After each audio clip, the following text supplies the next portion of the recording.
High five. 1, 2, 3, 4, 5. Rich's Top 5. All right, here we go. Top 5 matchups of week number 2. I'm looking forward to seeing. Number 5 is the Sunday night game. It's usually higher on the list, the Sunday night football game, but there's tons of other games that are intriguing to me.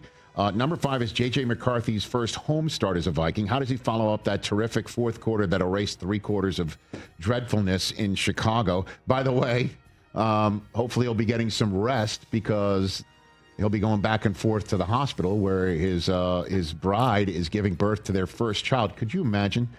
Is he 22? All of this stuff is happening. So he's got a kid in huggies while he's dropping his against the Atlanta Falcons, who need this game, gents. Big time. 0-2 in conference to start their season. 0-2 period. 0-2 in conference. The toughest loss you can have is a home loss in division. That was what they suffered on Sunday against the Bucs. And then there's the Vikings on Sunday Night Football. That's a big one. And, of course, a rematch of the national championship game that I replay in my head every day between Michigan and Washington.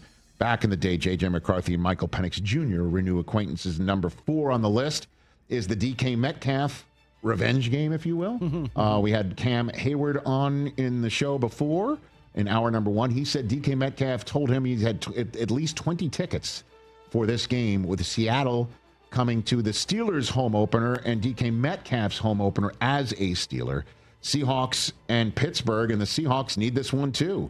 I mean, they lost just like Atlanta at home in division, and the Seahawks need to get a good game out of Sam Darnold, who reportedly the Steelers were kicking tires on before they landed on Rodgers, and so this is an interesting game to say the least.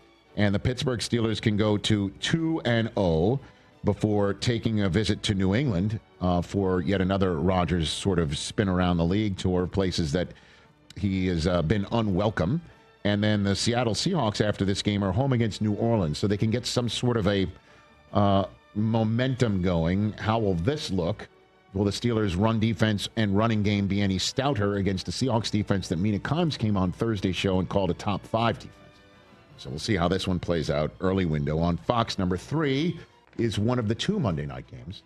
The NFC South favorite, Tampa Bay Buccaneers, opening up a Week 2 game on the road again, going into Houston, licking its wounds from a dreadful Week 1 Sunday in SoFi against the Rams.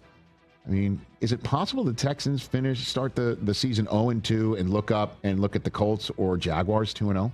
Now suddenly they're 2 games out of first. I mean, that would be a surprise. Big possibility. Can the Texans protect C.J. Stroud? Is there a run game anywhere? Nico Collins, line 1 is yours. Let's see what's going on here. This is the early window Monday Night Football game on the ESPN family of networks. Can't wait for this one. Number 2, Ben Johnson returning to Detroit, where all national eyes and local eyes are on the Lions, wondering, do they miss Ben Johnson? Can Ben Johnson get things more on the same page with Caleb Williams in time for his return and leave the Lions 0-2, suffering both losses in division to start the season, coming up with a win on the road in division? This is just massive.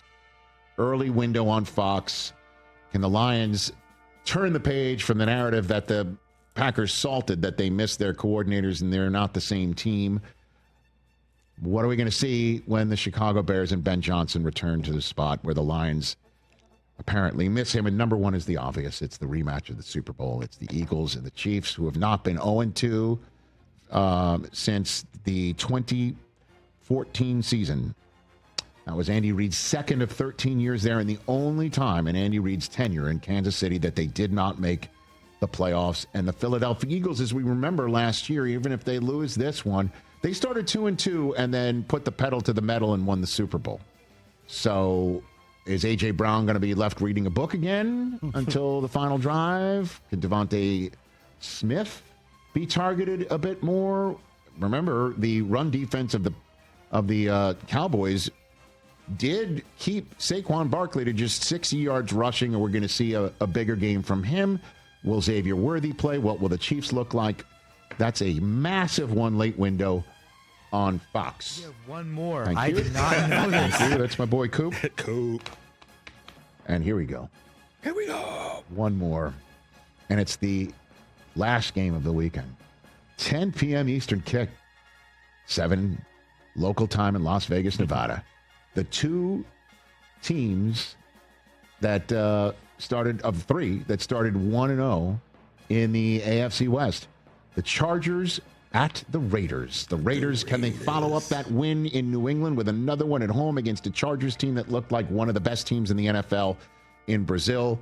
They are on the road once again because Chris Brown's in SoFi. It's occupied. Yeah. So honestly, the league told us when Mike North came on this program and said that we had to put them, they couldn't put them at home after Brazil. So we put them as close as they possibly can to their home for a road game as late as they possibly can be in the week.